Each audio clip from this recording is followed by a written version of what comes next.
We are Okay. streaming, and now I'm going to go to where? I'm going to go to Patreon, and I'm going to push this button that says publish, and then I'm going to share this with you.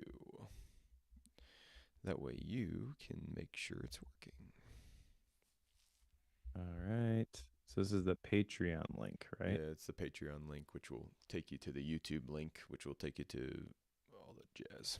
Oh, by the way, Patreon, you can now live stream directly within it. Of like course you can, like yeah. easily now. I Nice. noticed that when I created the post this morning. I was like, oh, that is actually quite seamless. Nice.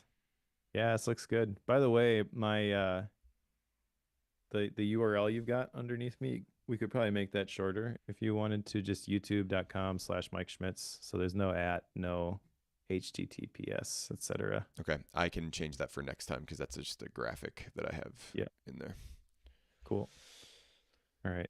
Does my video look, am I centered? You're Still doesn't seem like it's quite centered. no, you're centered. Okay. You're beautiful. Oh, thanks. Yeah, I'm here for you. All right. So there's the mine node.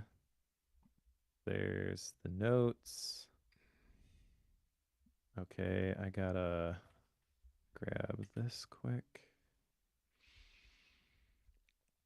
Because this is related to my follow-up item, so I gotta have this ready. Okay. Okay. Cool. All right.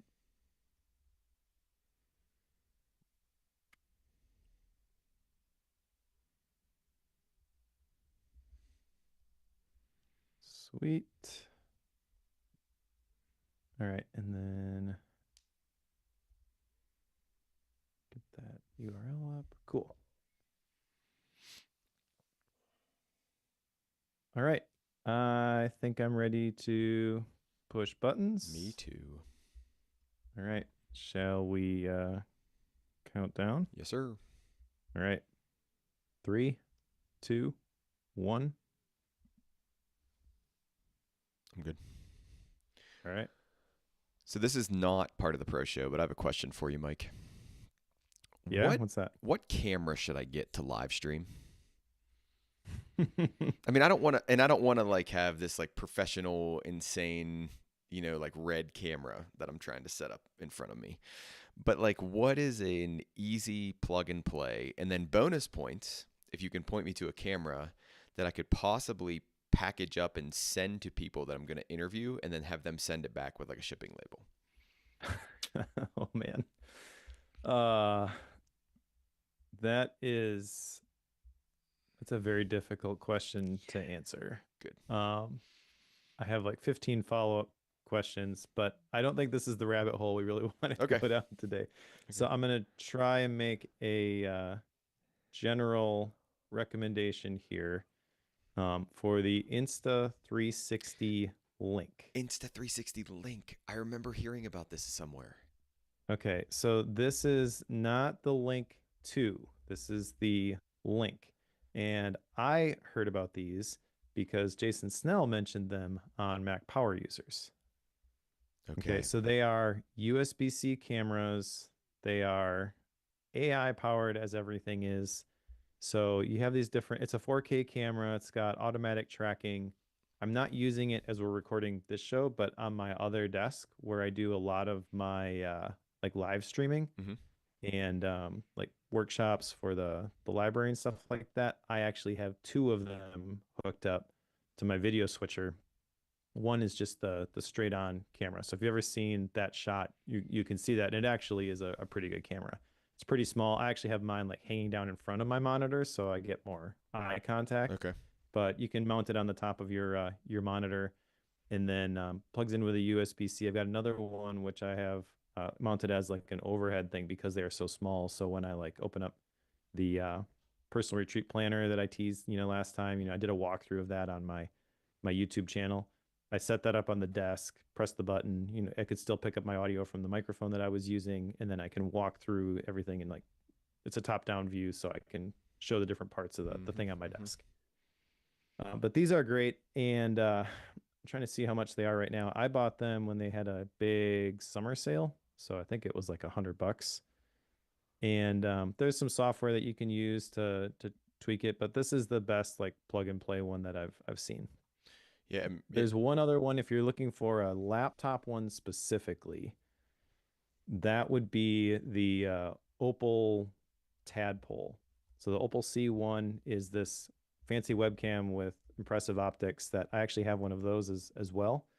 I prefer to use either the real camera or something smaller. mm-hmm. But that company also made a uh, a thing that has a little bit of a clip so it can actually like clip on top of your laptop monitor. So if you move it like forward and back, it's not going to fall off.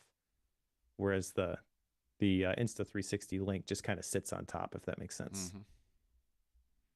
So that one is got a lot of the same features. It's got the microphone with the noise canceling, so you can put it on your laptop in a coffee shop and it'll block out a bunch of the noise. I still, don't recommend people do that sort of thing, but if you have to, it's actually pretty good at noise cancellation, and the camera itself is pretty good. Same concept. The USB-C, plugs directly into your computer. Nice. Okay, so both of these look good. They're both about 120, $130, which is pretty good in terms of price. That's way better than I thought. I'm so glad I asked the question ago because that was the one I had heard about, the Insta360, and I just didn't remember what it was called. So thank you for that. Absolutely. All right. So for those of you who are longtime listeners, friends of the show, or pro show members, we are actually doing something different this time. So we're going to do the pro show at the end of the show. So for those of you who are used to this, you'll see that at the end of the show, because I am going to ask Mike some questions at the end of the show, and I'm very, very intrigued. But we need to do the show first, and he'll understand why, and everybody will understand why after you do that. So just as a disclaimer for those who are members and are listening to the pro show, check that out at the end of the show this time. All right. All right. So are you ready to rock and roll? Let's do it. All right, Mike. So we're going to start off with follow up. I'll start off. I had 2 items on follow up this time. If I had 1 year left in my career and life, how would I structure this month? And what I'll tell you is this was not a good experience because there is a lot that I would change. There's like a lot I would change. So I'm not going to get into the nitty gritty detail of all of the things I would change. I think that's a conversation for another time.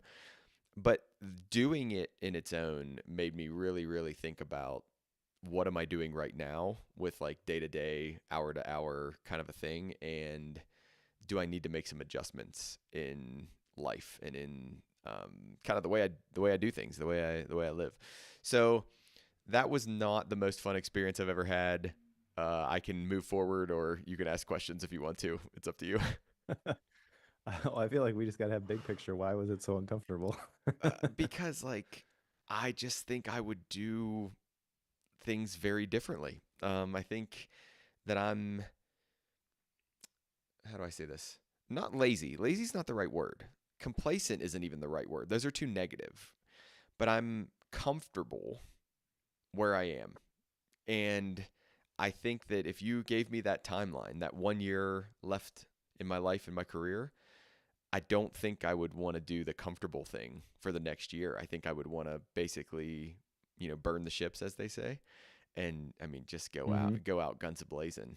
And then I think about like, okay, why? Like, why am I not doing that right now? Like, what's holding me back from that? And there's reasons, but what's holding me back from doing that right now? So that's like the highest level I'm willing to give in a public environment.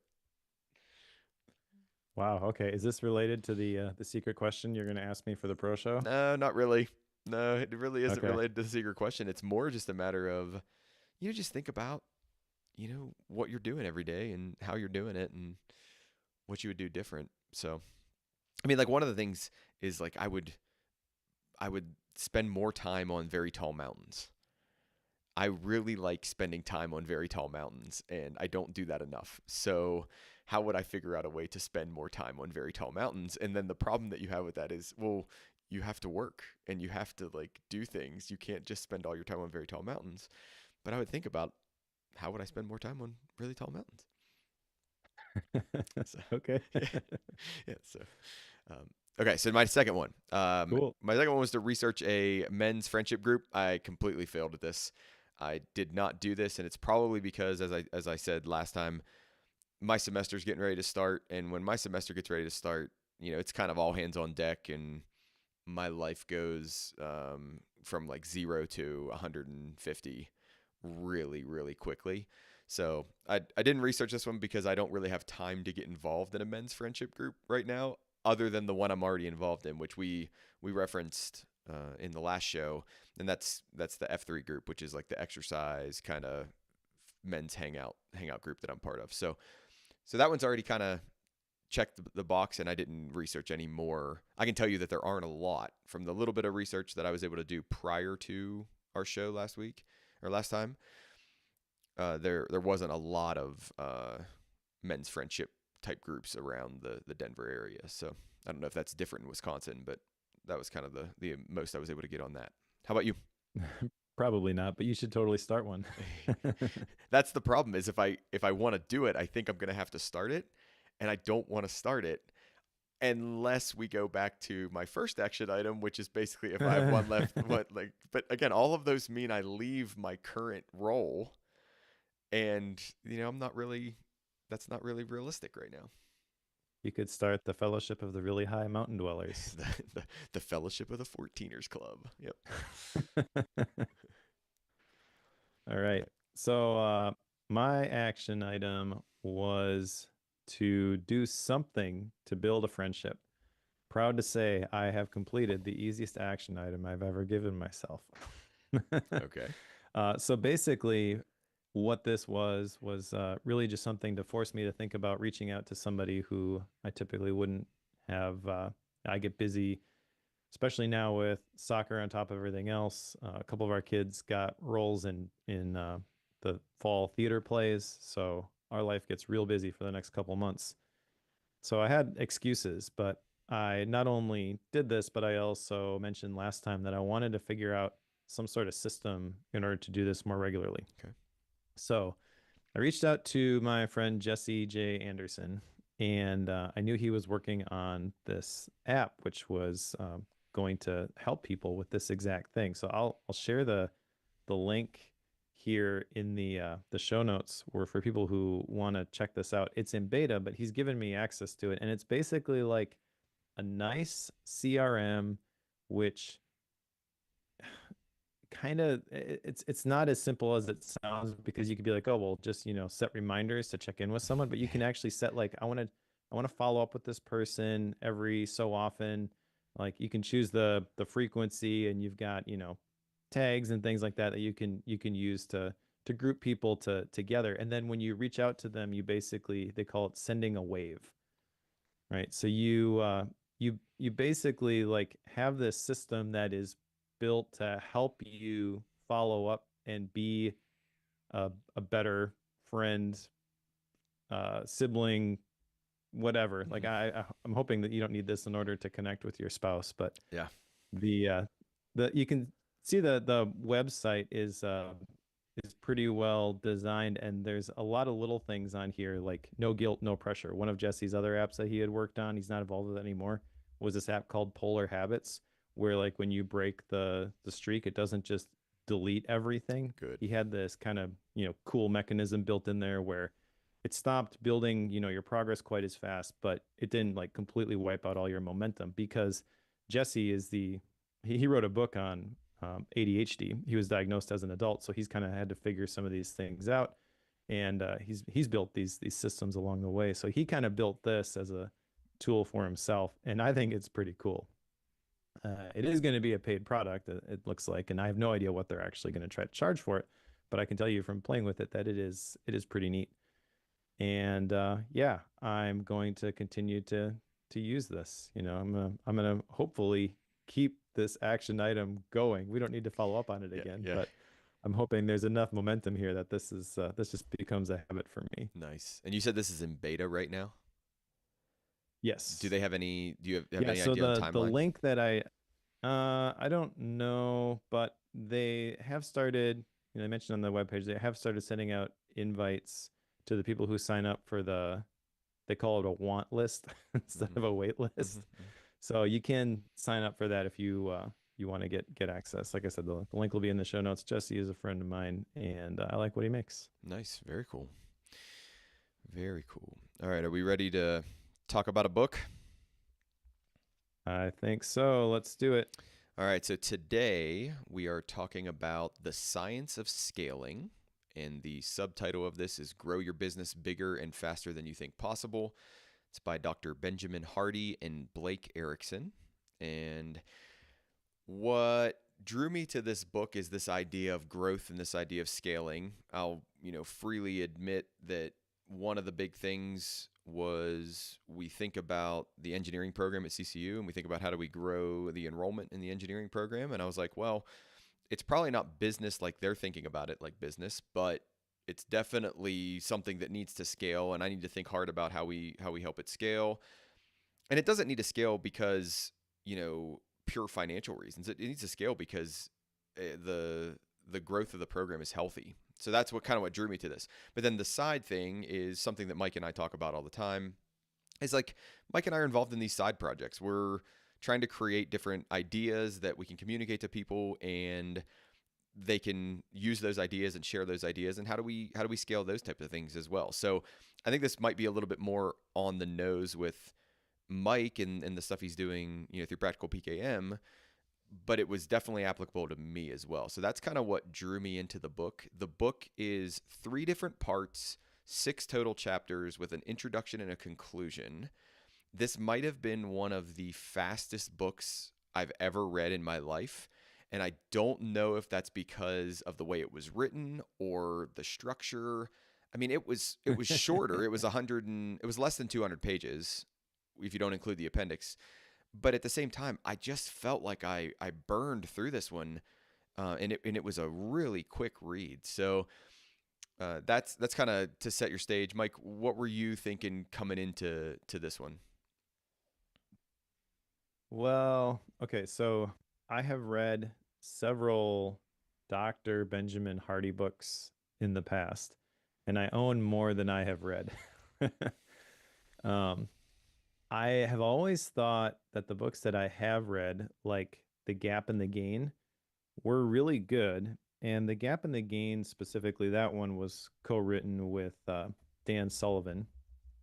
He mentioned that he worked with Dan Sullivan a while back, but didn't really explain why he wasn't working with him anymore. So, having that history, that was a question in the back of my mind as we went into the whole book.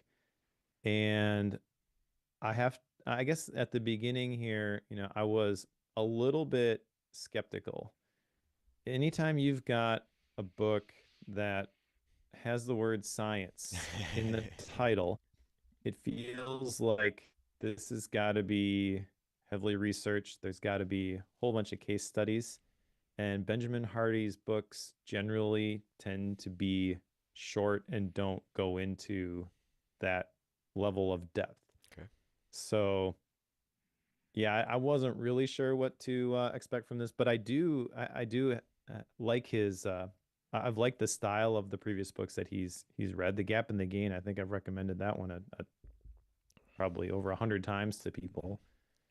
So I was cautiously optimistic, but slightly hesitant, I'll say. Okay. Help me remember.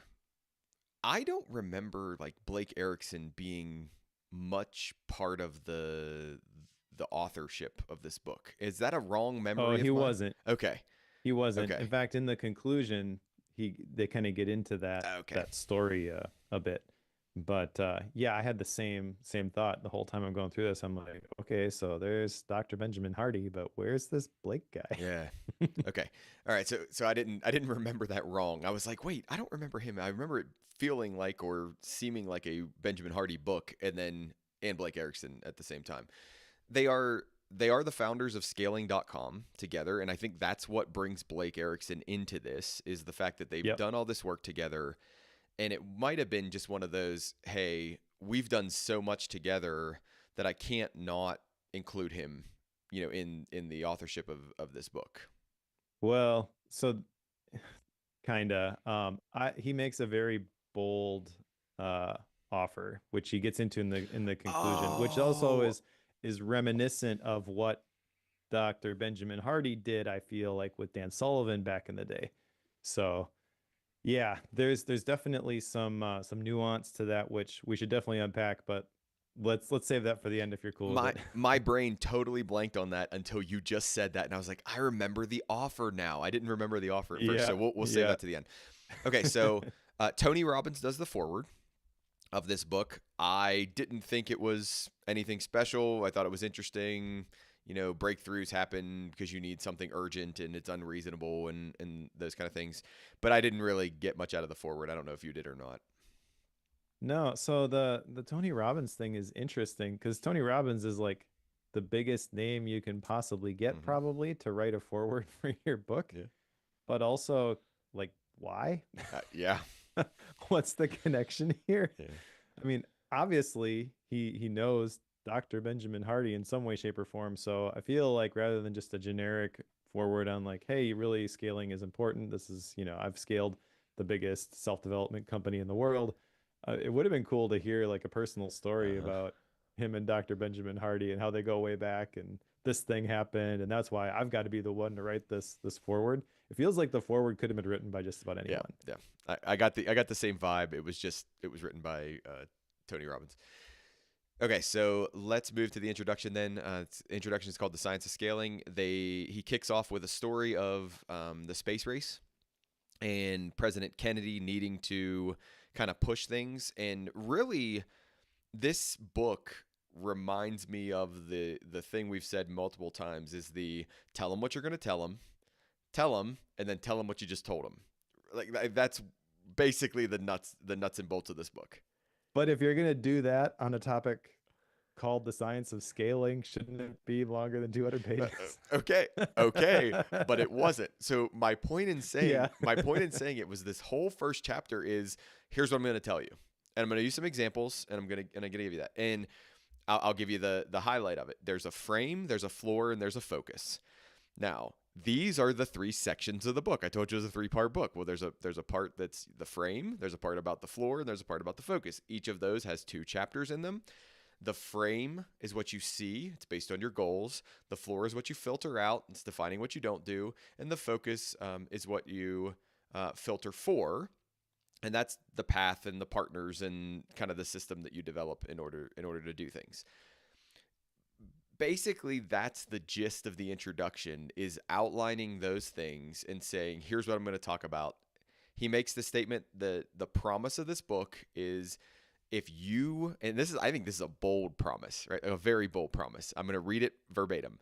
Apply the scaling framework, and you'll scale your company bigger and faster than you think possible. Okay. I mean, like, that's a bold get out there and get it kind of claim at the very beginning. That said, they've got scaling.com and they've got a bunch of experience doing this. So they obviously have made it work, or you wouldn't make that claim, or he's just kind of, blowing smoke.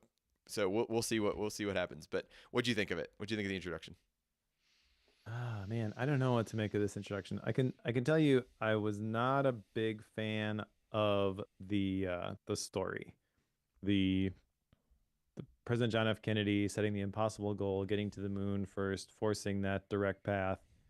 I feel like I've heard that story before, and I mean, I guess it makes sense here, but it also, I don't know. When you use a story well, when an author uses a story well, I feel like you kind of don't know where it's going, and then they set it up, and then they make their important point, and it kind of like causes something to go on inside of you. This one was kind of like they could have used it, they could have not used it. It's almost like that's the science part there. This is a historical event that happened. Mm-hmm. Yeah. So you can trust me. He also mentions a quote from Elon Musk, which he comes back to at the end. I don't remember if that was the conclusion or maybe that was just part three. The most common mistake of a smart engineer is to optimize a thing that should not exist. And I agree with that quote. The story that he tells later on in the book about how he took over Twitter and all of the changes he made, letting all the staff go. He uses it to support the point that like you got to focus on the real essential stuff. But I wouldn't exactly say that Twitter has scaled since he took it over. Hmm. Hmm. So I don't know. It just feels, even from the very beginning here with this President John F. Kennedy story, that these data points or supporting arguments, they don't really click for me.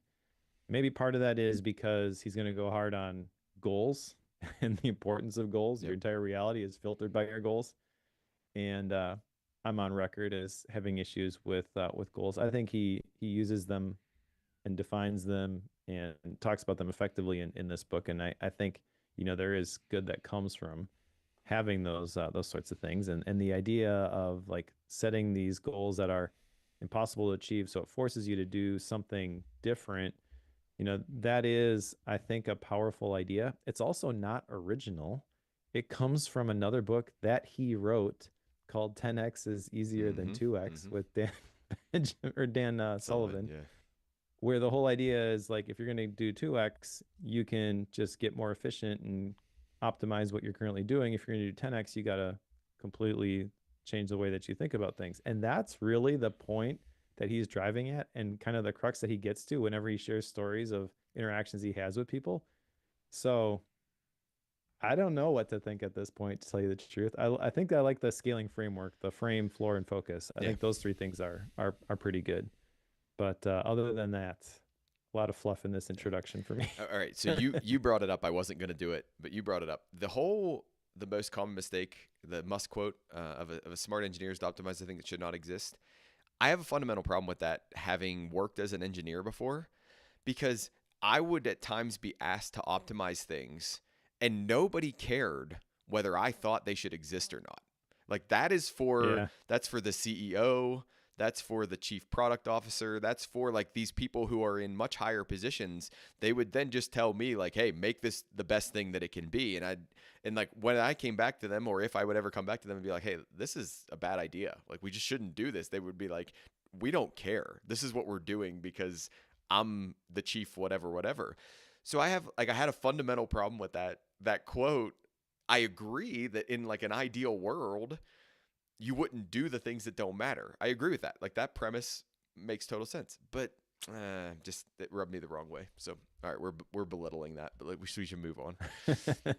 Yeah, let's go to part Let's one. go to part one. Okay. So actually, I guess we should talk about the format of the book here. There's let's see, three different parts: an introduction and a conclusion. Each part only has two Two chapters. chapters. So it's almost like why even have the parts? But Well, and does I've heard you talk about this before, where your standard business books have three yeah. parts and multiple chapters within each, and it's all symmetrical. So I mean, he was fitting that mold. Yeah, I guess I do think that the chapters and the order that they go in, they do build on each other pretty well, but yeah, the different parts maybe aren't three different parts in a less than 200-page book just feels weird. Yeah. All right. So part one is change your frame. Chapter one was set a goal so big you think it's impossible. The intention of this entire chapter is to push you to think beyond the status quo, to think um, bigger than what you normally think. Mike, we get into goals. So I was curious as I was reading. I was like, okay, I don't know how Mike's going to handle this. Like I don't know what he's going to do, because I do understand, or I've heard you discuss your idea with goals, but many times. Um, I I like the premise of this though. And the reason why I like the premise of this is because I think it's so easy, as I was describing before, to get comfortable, and your goal that you set is like it's a marginal goal. Oh, what are we going to do? We're going to small growth, small growth, small growth, or I'm going to try to do this thing that's just a little bit. And I think what he's trying to do is he's trying to shock the system, and he's trying to say, hey, you got to think much, much bigger. This is why I saw the connection to the President Kennedy and space race thing, is because we were trying to do something that had never really been done before, put a person on the moon. Okay, yeah, like that seems like an impossible goal. So I got the connection that was trying to be made there. Getting back to the kind of the structure and what was covered in the chapter. So he establishes what impossible goals are. He then talks about what kind of the mistakes people make as they try to set goals, and he outlines four of them. Avoid explicit goal setting altogether. Set low and achievable goals because of fear and failure. Avoid the reality of trade-offs and opportunity costs with conflicting goals, and then pursue and even can succeed in the wrong goals. So wrong goals, trade-offs with conflicting goals, low and achievable goals, and then explicit goals. Now, at this point, I'm going to turn it over to you, and I'm going to say, Mike, what is your thought on the first chapter in Impossible Goals? Well, I actually don't have as much of an issue with Okay. this as maybe you think I do, because he makes an important point here where he says it's impossible not to have goals. Mm-hmm. So, what he's talking about with goals is different than the traditional SMART goals, although the way he describes them and the four mistakes that he shares, I feel like you can kind of fill in the blanks and see that he leans that way. Mm-hmm. And that I think I probably would disagree a little bit with, but I think I generally agree with his premise. You know, an impossible goal is one you don't know how to reach, one that requires radically new approach and paths to realize. So if you don't get clear on what you're trying to do, you're not going to create a new way of working that's going to help you get there. Like you have to have some sort of clarity and vision for that. And I do want to say I really like and agree with the general premise. Set a goal so big you think it's impossible. That is part of the life theme process that I Mm-hmm. walk people through in the life theme cohort that's in the library. There's an entire step there, step two, devoted to, okay, now whatever you were thinking about, dream bigger. Yeah. What would you do if you couldn't fail? And having that permission to think big usually is scary for some people because they've not done it before. And once people do it, it tends to be exciting because you give yourself permission to think about a better future. Maybe it's the first time you really thought about it. The clearer that picture becomes, the more exciting it becomes, the more it draws you. So that's a great way to start this book, to be honest. But yeah, I rankle with the term goals, but not the concepts that he's Yeah. talking about here. You know, when he talks about goals, he says the purpose is to filter decisions, remove dead end distractions, enable you to find the most powerful paths you otherwise couldn't.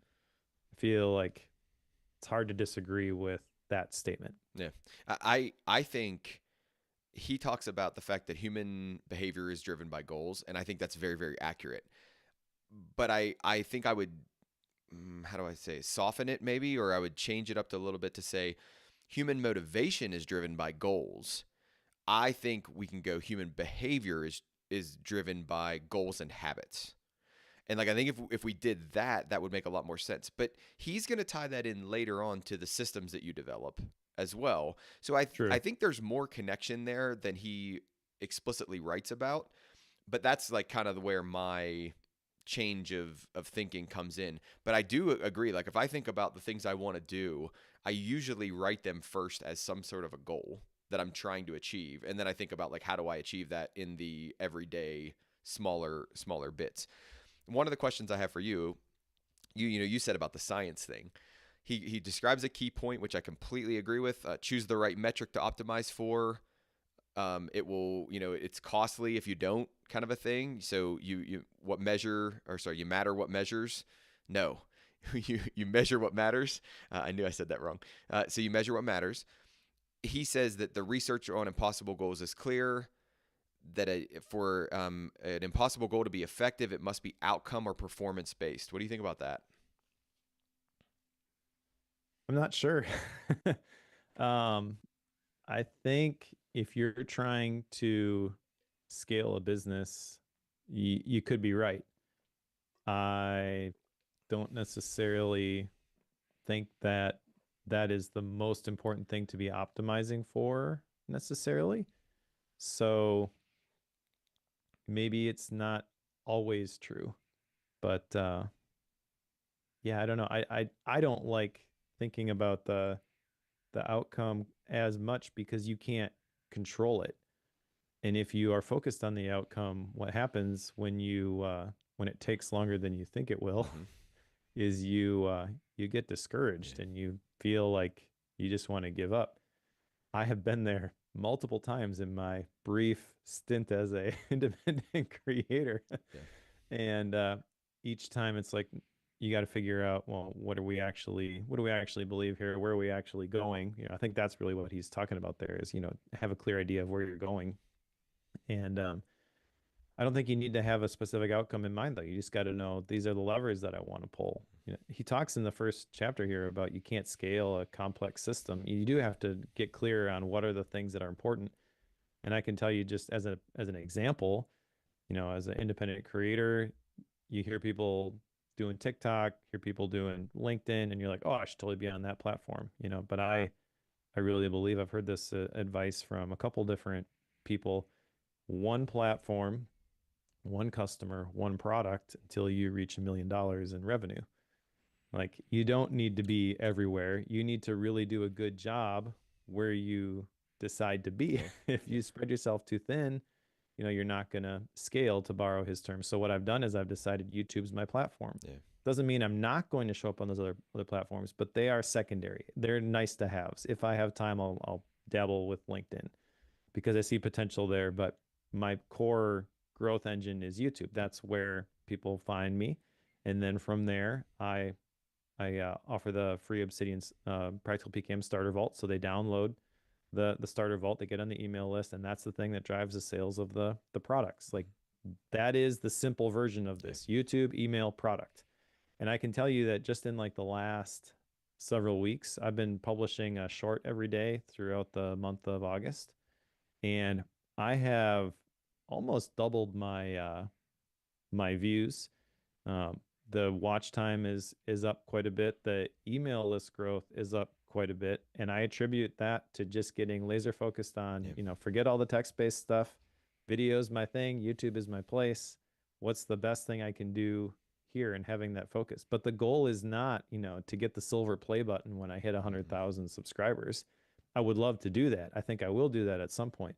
But thinking about that actually is discouraging. Yeah. There's not something I can do that's going to allow me to grow 10 times faster on YouTube. I have to make good stuff. That's literally it, make 100 videos. That's what people tell you. And then you'll have an idea of what you actually want to make. So that's what we're doing. We're just focusing on that. And then the if I focus on what I can control, the lead measures, the lag measures are going to take care of Yeah. themselves. Yeah, see, and the reason why I asked the question is because I think this contradicts some of the stuff that I do in my engineering world and in my systems engineering world, where your goal is continuous improvement. Your goal is something like Six Sigma, Lean Six Sigma, something like that. So it is learning and it is process based. Like that is what you're trying to do. You can't lose the outcome, so I can't lose my quality metric, but if I'm not paying attention to my learning metric or my process based metric, it's hard to hit that quality, that outcome metric. So I guess I'm torn. I think my thing here is I'm torn. I don't think what he's saying is wrong. I just think there's more nuance, and this is where we get back to the idea of could this have been a longer than 200-page book? And I think it could have, because he could have unpacked some of those those nuance ideas. Well, I mean, yeah, it definitely could have. And there's a whole bunch of just natural counter arguments to the things that he's sharing here, which I don't necessarily think I keep saying he, I should say they, because there is a co-author Mm-hmm, here. mm-hmm, They this like they address every single one of them. I don't think I wouldn't want to read the book that talks about, well, counter argument to this would be agile methodology and Scrum, and this is better because X. And so what that does is it leaves the question for someone who actually is a fan of Scrum, mm-hmm. like, well, I don't quite see how this thing fits with that thing. And it can, he doesn't explicitly address it. But I think in general, if you're asking me which, as someone who's just starting off with something, assuming that you don't have any sort of background or context, like I just want to become successful as quickly as possible. What's the shortest path to do that? I would say follow Scrum, to be honest. Set your sprint window. Maybe it's 2 weeks. Pick the things you're going to work on, focus on those, ship them, right? Figure out your baseline in terms of what you are actually able to do, and then try to ratchet that up just a little bit every single time. And if you do that, I think the score takes care of itself. And that's not what he would say, which is Yeah. really interesting, or not what they would say. All right, we got to move to chapter 2. Chapter 2, set a timeline so short you think it's impossible. All right, so now not only are we setting an impossible goal, but now we're going to set a very, very tight timeline. And what's interesting about this is there is no, not surprisingly, there is no like it should be a week, it should be 2 weeks, it should be whatever it is, because it depends on what your impossible goal is. But the key is it's short, right? The past, and he says in this chapter, your past is a tool to improve your present. Your future is a power tool to improve your present. So you're thinking about where you want to be in the future, which means you're going to adjust your impact or your daily activities today. And if you tighten that timeline down, okay, this is good. I get the idea. But man, when the rubber meets the road on this one, I just like this one's really, really hard. There's so much out of my control unless I am a solo entrepreneur. Like I can set a 2-week timeline for something that relies on somebody that's going to take 4 weeks. Yeah. When I get their feedback. So you're in an interesting situation. Like I don't think he anticipated a whole lot of college professors are going to pick up this book. That's valid. That's valid. So I think his audience is the entrepreneur. If you're not at the top level of your organization, you maybe want the organization to grow, but you don't really care if it scales. And you certainly don't care how quickly it scales. The people who care how much something scales are the people who have, well, I guess if you're like in a startup and you're trying to, get an exit and everybody's got equity in the company, maybe you have that sort of scenario, but it's the people who are going to make the most money when the company is sold. They're the ones who really care. And so there's a whole different, set of questions to be asked there. Do you want to have a big company? Do you want to have a lifestyle business? I probably lean more towards the lifestyle business than build a big whatever. However, I will say that this chapter, I think, provoked me to think about things differently the most out of any of the chapters in the book. So I actually like this one a lot. Now, I don't have a timeline for my goal that is impossible to achieve. I don't have something specific like I'm going to hit, 10,000 email subscribers in the next 30 days. Because again, that thought exercise, I went through it and I just feel like that's not really that helpful for me. I see you waving your I'm calling a timeout. I need you to time out here. Okay. Because I was going to ask you this at the end of part 1, but I'll ask you now because you started to bring it up. You just threw out the 10,000 email subscribers in 30 days. Do you believe that 10,000 email subscribers is an impossible goal? And do you believe that 30 days is an impossible timeline?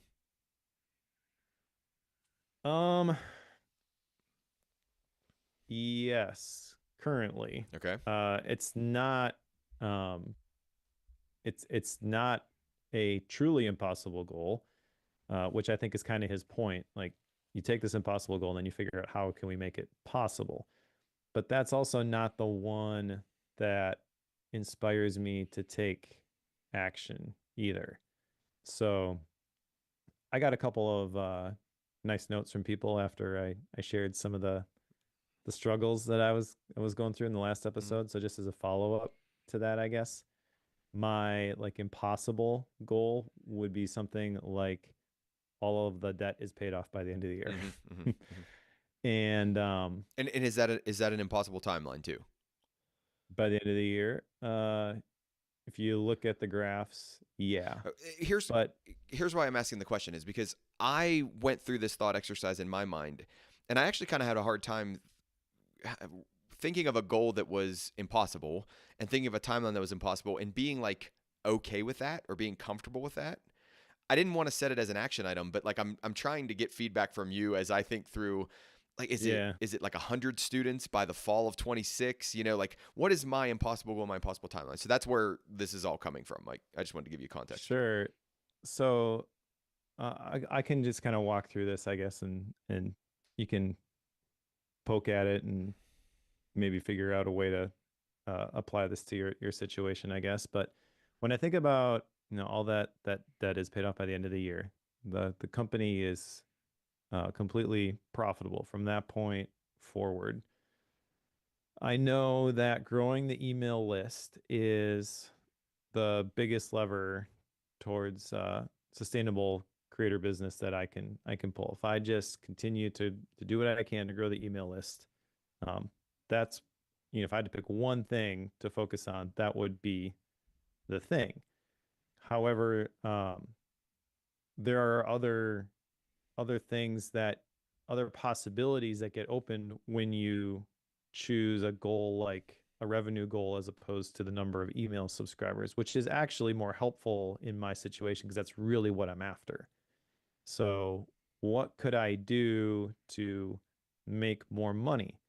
I could launch more products. I could do a whole bunch of things which technically, without getting into the specifics, would actually look like distractions, right?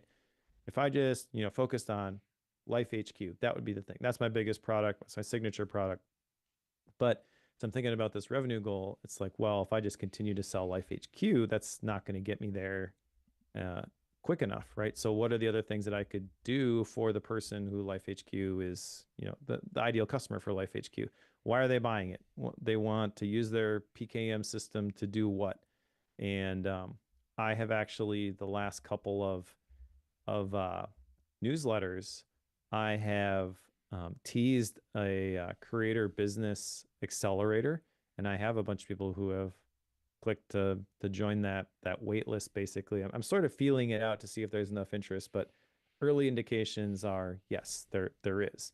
So, what could I offer at a high ticket, for somebody that would be valuable, not just something I can charge a lot of money for, but obviously would contribute a bunch of value. So I'll just I don't want to spoil your secret question at the end. I'm trying to figure out what exactly that I is. know you Maybe are. this is related. Yeah.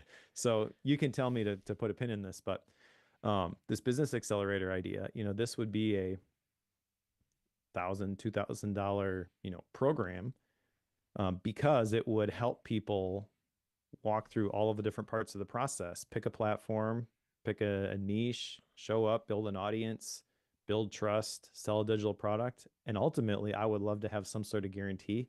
I'm really like hesitant on this part, but I would love to be able to say, okay, this thing is going to be $2,000. I'm going to work with you for a quarter, and you're going to make at least $2,000 by the end of the quarter if you do everything. Otherwise, I'm going to continue to work with you until the program is paid for itself. Mm-hmm, You know, mm-hmm. that would be pretty cool, Yeah, that right? would be cool. Um, and so like that's the sort of thing that I feel like I wouldn't have considered if I wasn't thinking about the impossible goal with the impossible timeline. But I think there's a lot of nuance here in choosing the right goal and choosing the right Mm-hmm, mm-hmm. timeline. Like I said, the email subscribers, that technically is a goal, but that one, it's hard to even describe how non-motivating that is. Yeah, yeah. And usually I would tell people don't pick a revenue goal because you really can't control that lag measure. So I kind of don't even know how to describe to people listening how you would do this Mm-hmm. effectively, other than you kind of got to try some different things out and then you'll find one I think that clicks or resonates. But Okay, that makes sense. So yeah, we're gonna get into more of this later, but not fully, but we'll get into more of this later. If we're okay, I do have to point out chapter 2 though. okay, On page 68. Do you have a physical book with you this no, time? Mike, I don't read physical books. You did last time. I saw it. I know, but I don't read them often. But I can get to the physical copy of it. No, that's okay. Okay. By the way, side note, Cory texted me after he was here and we recorded in person last time, and he said, My book all my library book fell out of my bag at the airport. I Hmm. almost lost it. Another vote for digital books, and I told him that he's just not used to having a physical book as part of his everyday It's carry, true. and he really should. It's true. It's true. But on page 68, there is a pretty big typo in the physical version that Okay. I have. Yeah. I didn't see this. They it must have been like Grammarly or something, because I've seen this happen to me when I edit stuff online. There was a word journaling which got broken apart, and so it's like JOUR and then the word than and then a couple of spaces ing. And I have no idea how a typo like that ships in a book Mm, like this. yeah. I didn't notice that. Yeah. Yeah, I mean, I don't know. I want to write a book. I know nothing about the publishing process though. But like that sort of thing, it's not even just I spelled a word wrong. It's I used an AI tool to fix things and it messed it up Yeah. worse. Yeah. How does that get through? Yeah, I mean, like, so I think people are relying on things a little too much in terms of like automated systems now, and they're not going back and doing that extra check. And I wouldn't even put this on the authors. I'd put this on the publisher. That Yes. they're not going Yes. back to do those extra checks, and probably it's because they're resource strapped. But okay, so But the net result for a book called The yes, Science of Scaling yes, yeah, is credibility has now dipped. yeah, yep, I agree, I agree. So the last item I'll add in chapter 2 is basically the purpose of the impossible goal, the purpose of the impossible deadline, is that it encourages you. I'll say it that way. It encourages you to filter out anything that's not going to let you hit that goal at that deadline. The reason why I brought that up was because that's the perfect transition into the second part of the book, which is basically raise your floor. Um, so part 2 is raise your floor. There's 2 chapters in it as well. Chapter 3 is be more honest with yourself and quit the wrong stuff faster. So it's this idea of filtering. So we roll right into, okay, you've got this impossible goal. You've now got this impossible deadline. Essentially get rid of everything else that doesn't allow you to hit that goal on that deadline. He asks questions that I think are really, really good that like I turn into action items. So here's my first action item out of this book. What are you still saying yes to that you know is below the floor and that is costing you far more than you're willing to admit, right? So okay, like we got to think about that. I'll give my first, I don't know if this is my first major criticism, but I think it's my first major criticism of the book. I don't like the idea of the floor at all. You know, Yeah, he this talks is about weird. raise your floor. I understand what he's saying. Conceptually, I get it, right? Like raise your floor, but man, I just don't like it. Like I think it's clunky. I think it reads funny. I think it talks funny. Like even in that question, that is below your floor. Like I just think it's a strange phrasing that I'm not a big fan of. Anyhow, so we'll move on from that. But basically, he then goes into once you raise your floor, it allows you to increase transparency and accountability. Then you can't, keep holding on to these other things, and that this is the essential thing that you need in order to scale. So basically, if you're going to scale, I would say chapter 3 hits the hardest, point, or not the hardest point, but his most important point is if you're going to scale anything, you've got to get rid of all the cruft. You've got to get rid of everything that's going to get in the way of your impossible goal in your timeline. That's kind of my gist for chapter 3. Yeah, so I have experience both as director of operations for the family business, and then I was an integrator at a digital marketing agency. So I have maybe a little bit of different context for the floor. I understand what he's saying when he says that. And I agree with the general argument that you got to get rid of this stuff that's not contributing. I mean, when I was working with a digital marketing agency, that was basically the big project that I got tasked with kind of unexpectedly at the beginning was, okay, we got to figure this stuff out. And so, okay, who are the actually profitable clients? Who are the ones that are unprofitable? Why are they unprofitable? Oh, it's this type of work. We shouldn't be doing that. That's exactly what he's talking about. So I get where he's coming from here. I also don't really like it. I think it's a little bit too aggressive. There are certain situations when, yeah, like you got to cut all the cruft. And if you really want to scale, maybe you do have to have that approach all the time. However, if I'm going to follow the advice in this chapter, I am going to instantly delete every single product from my portfolio except Life HQ, and that's not happening because it's part of a bigger vision.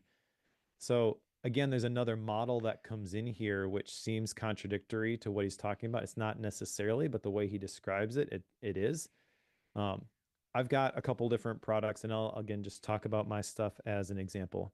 So my whole business model basically is YouTube, email list. The way they get on the email list is the starter vault, and then when you're on the email list, the first like real product I'm trying to sell is Life HQ.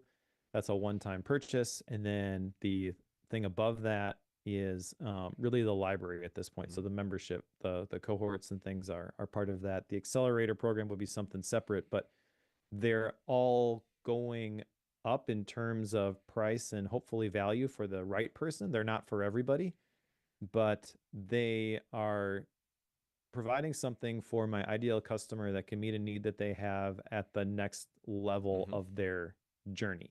So it's not, they're spread out wide and they aren't focused and they're serving different groups, different people. And I got to figure out, where's the product market fit. The product market fit is evidenced by Life HQ. If I were to take this advice though from a operational standpoint, I would immediately shut down the library Agreed. because it's really not profitable yet. However, it's gaining traction and it's a long-term play. I have a vision for what this thing is going to be, and it's part of what Nathan Barry would call a skyscraper. He had I think a blog post, maybe a podcast episode. I'll try and dig it up for the show notes, but I have no idea where I first came across this idea. I know he's the one that said it though, where if you're trying to build a digital business, um, a lot of people will build strip malls. So they're very wide, they're not very tall, and people can just buy, whatever the heck they want from that a lot of different offerings. Mhm.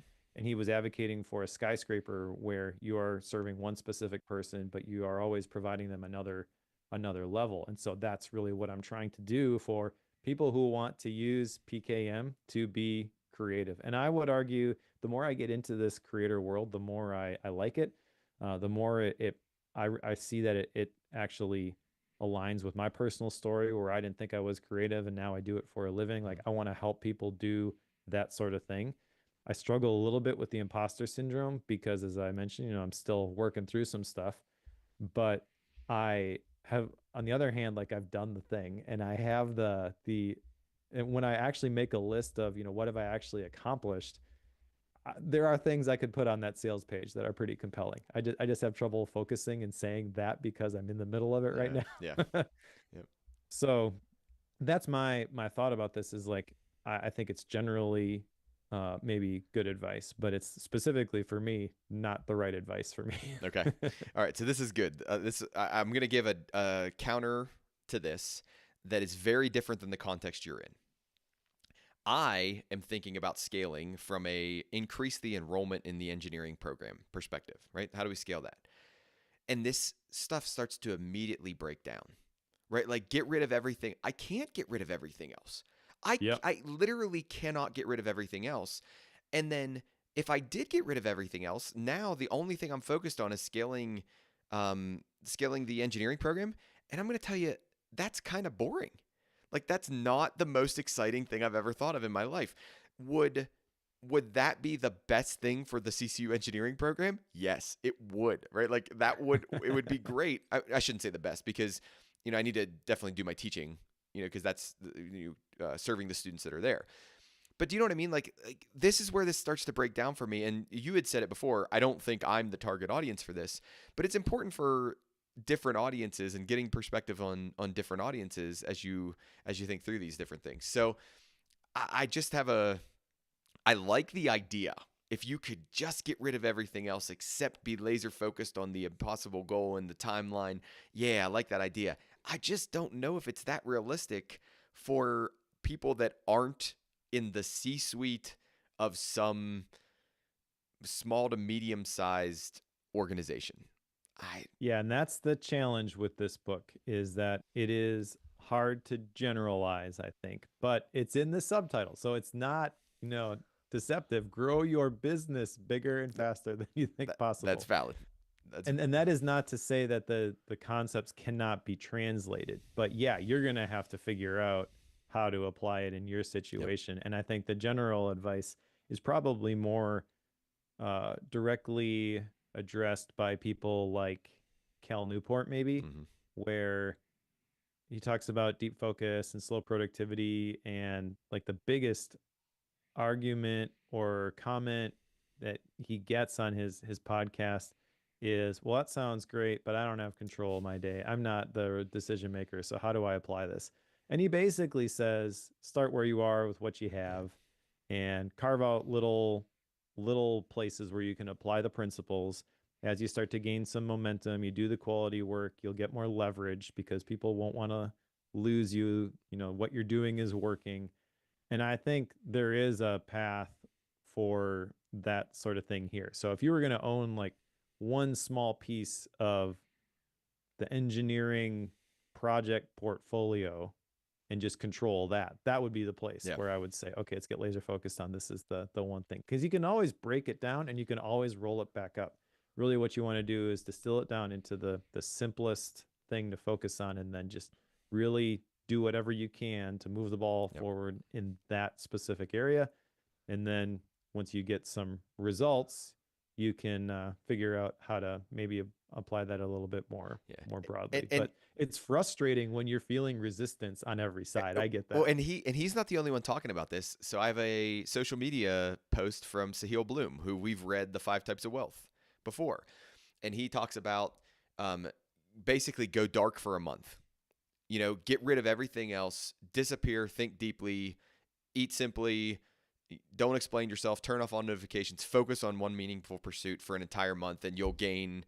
So Benjamin Hardy's not the only person talking about this. Blake Erickson aren't the only people talking about this. It's just a matter of it gets very contextual, I think, very, very fast. So it's not kind of a one size fits all approach. All right, Yep. ready for chapter 4? Let's do it. Okay, so we're still in part 2. We're in chapter 4. Now he starts talking about systems. So, Mike, I'm reading this book thinking, man, we're talking about goals. We're talking about systems. Like, Mike's probably in hog heaven. Like, he's just loving every second of this book. So, he talks about the fact that scaling requires you to focus, it requires you to simplify your system. And that basically, like, he makes the strong statement of complex systems can't scale.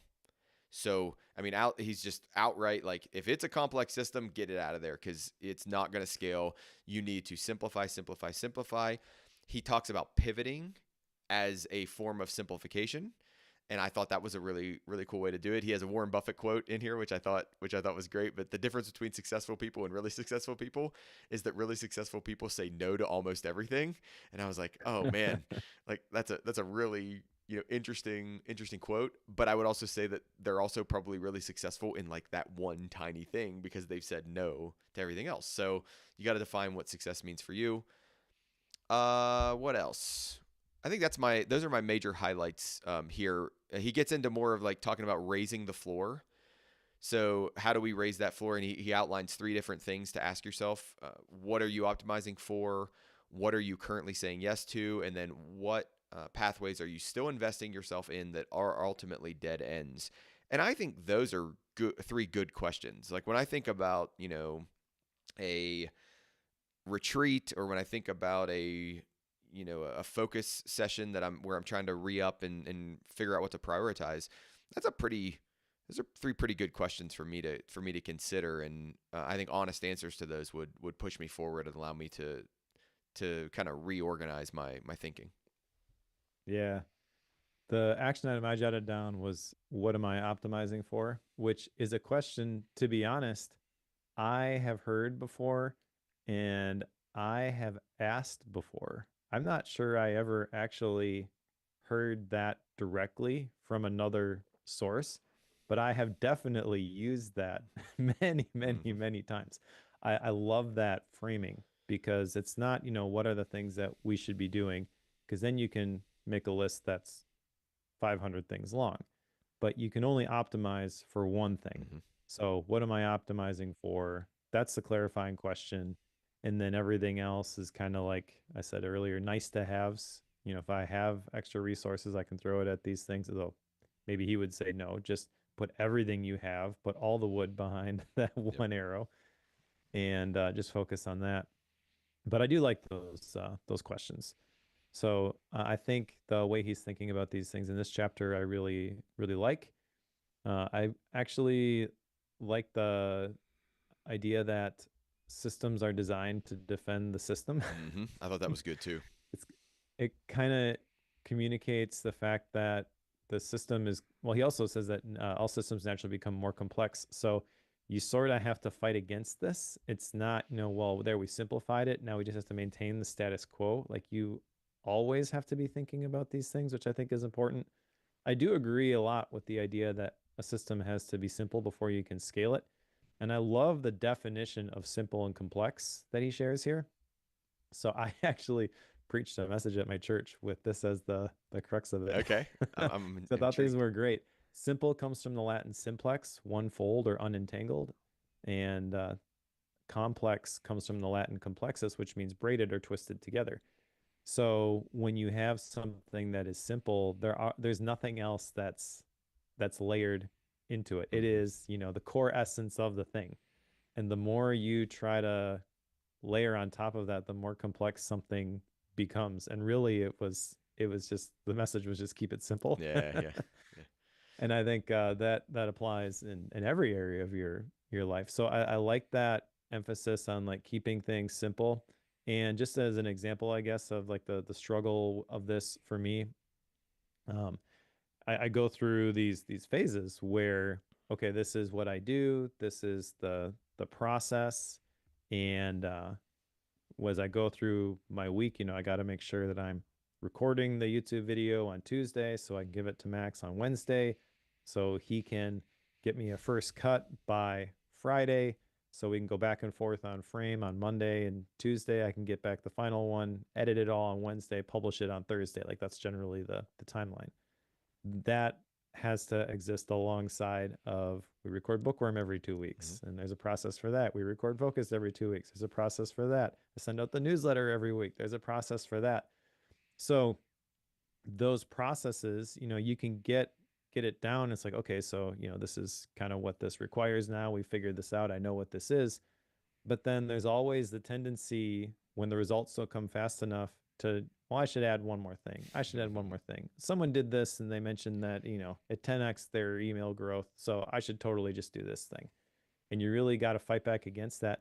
Now, I don't think you should just not try new things either. So that's the issue I have with this, I think, is there should be an element of experimentation, something to stop doing every single time that I do it. Mm-hmm. So I have the margin to try new things. If you aren't ever trying new things, you're going to find yourself in a innovator's dilemma type Yeah. situation where eventually you go the way of the dodo just because you're trying to hold on to something that doesn't work anymore. Mm-hmm. I had a real example of that with the family business because it was installable software, CD-ROMs, and then the internet came around. And it's like, we got to do this. And I remember having conversations with my dad, and he's like, well, this is a totally different pricing model. We do these site licenses with the internet. We got to do like these single use things, and it's going to eat up all of our revenue. And he was right. It is going to cannibalize the Mm-hmm. revenue, but you got to be the one to come up with the new thing. You can't be Kodak and give the digital camera to somebody else Uh-huh. because you don't want to monopolize, you don't want it to take away your film business. Yeah. Yep. So yeah, I think the ideal version of this is you're constantly trying experiments, right? Tiny experiments. You're looking at the results and you're figuring out which of those things you want to work into the whirlwind. You got to be realistic. You can't do more than you've got capacity for. And you also have to know, if everything, if it hits the fan, what's the one thing that Yeah. I'm gonna do at the expense of everything else? Yeah. All right. So we roll into the third part of the book. The third part of the book is accelerate your focus. Chapter 5 is do the work to engineer a focused path and scalable model. He brings up the idea of signal to noise, that we need to be focusing more on signal and less on noise. He actually talks about something that you just kind of mentioned there, where, if you're the sinking ship, all undisciplined systems are going to do is help the ship sink faster. I don't have a ton of notes on this chapter. I didn't. There wasn't a large volume of thing, but what I will tell you is that I think it's because it was so clear what the point of this chapter was. The point of this chapter was one product, one metric, simplify. Like Yeah. in another way I would say it would he would say strong concept, simplify, scale. Like that is in essence what he's doing. So you've already talked about how this applies to your creator business and those type of things, where you're saying I'm thinking about more about a skyscraper, to where I have one essentially overall product customer, if you will. I guess I have one customer, but I have products for them to tier up with me. I think this gets to a depends on your type of business kind of a thing. Because I think about, like, okay, Apple wants to scale to everybody, but one product doesn't scale, except for the fact that, like, the iPhone kind of does drive like 90 something percent of their business. So Yep. are they doing this? Strong concept, iPhone, simplify. It's, you get it and it's simple to use, and here it is. And then they scaled that. So, like, I'm really torn. Like, I kind of love some of this stuff, but then I kind of, like, my brain starts to break because I think of the university model, and I say, okay, well, we can't just do one major.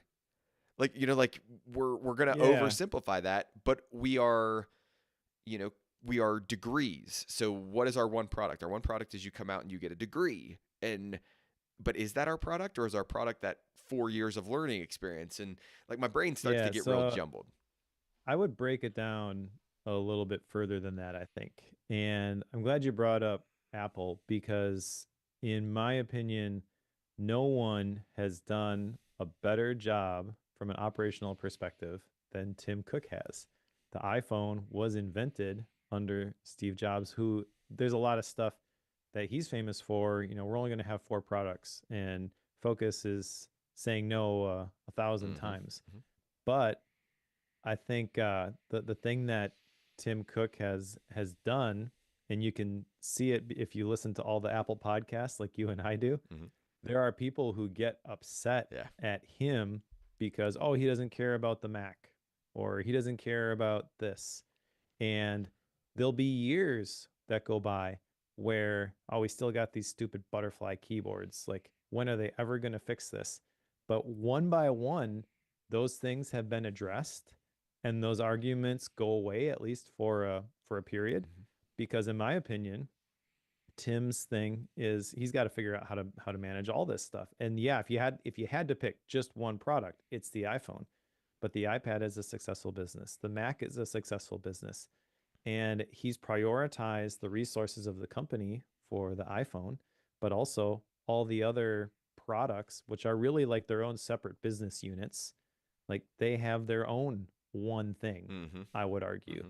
And then they just do, in my opinion, a very masterful job of doing that one thing and then the next one thing and the next one thing. And the end result is that the hardware is in an incredible place. Yeah. Yeah. They're making their own chips. Yeah. That wasn't even a thing several years ago, and they're the best chips in the industry Yeah. by far. Like, how do you do that? It requires that laser focus.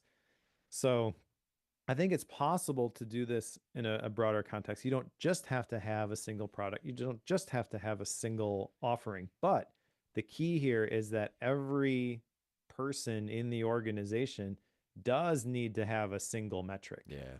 Yeah. There does need to be a single measurement. So as an independent creator, I need to have a single measurement that is more important than everything else. But I've been in those larger companies where, okay, this is the manager of the growth marketers, this is the manager of the paid ads specialists, and this is the number that the paid ads person needs to have so they know whether they are winning or losing. Mm-hmm. They don't have to have the follow-up conversation with their boss and say, well, we're generally pretty happy with your performance, but we really need you to step it up a little bit. And they're just like, step it up how? Like, I don't But even know. You got to give me some clarity. Like, what can I do better? I'm willing to do better.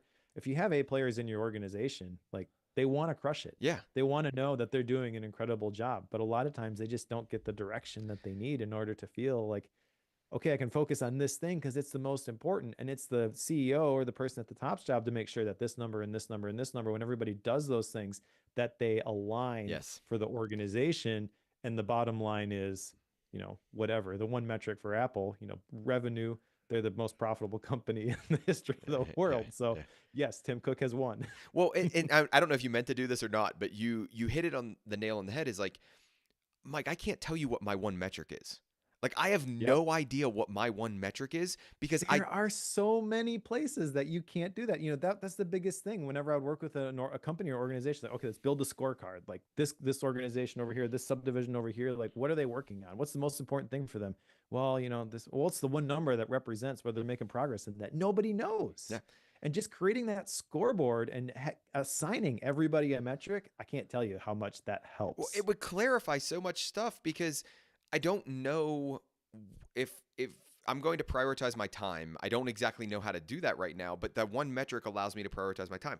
I'm not saying the whole university needs one metric. I don't think they do. I think each division, like you described, needs a metric.